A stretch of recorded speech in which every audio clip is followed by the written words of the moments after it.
proste. Ty zober, že ako som ja stresovala hneď proste pri prvom ceremoniáli, že vypadne.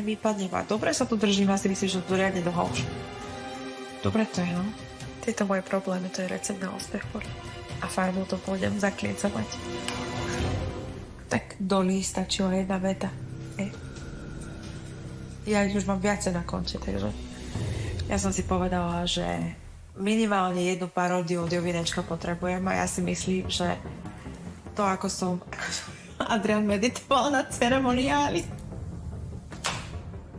Lauri, dýchaj. Počkaj, na čo mi spadlo do ja sa budem strašne smiať, keď to budem vidieť v telke. Ja som to chcela byť Stanka, ale moja osobnosť mi to nedovolila. Ja to idem akože ťažko na doli. Na budúce uvidíte, kto si po ceremoniáli zbalí kufre a definitívne odíde. Keď nie Laura, tak možno, že jedno z tých nových dievčat.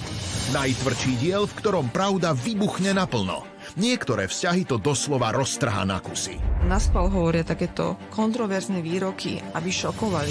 Bude to naozaj drsné. V šoku zostane aj samotný Adrian. Proste jedna herečka.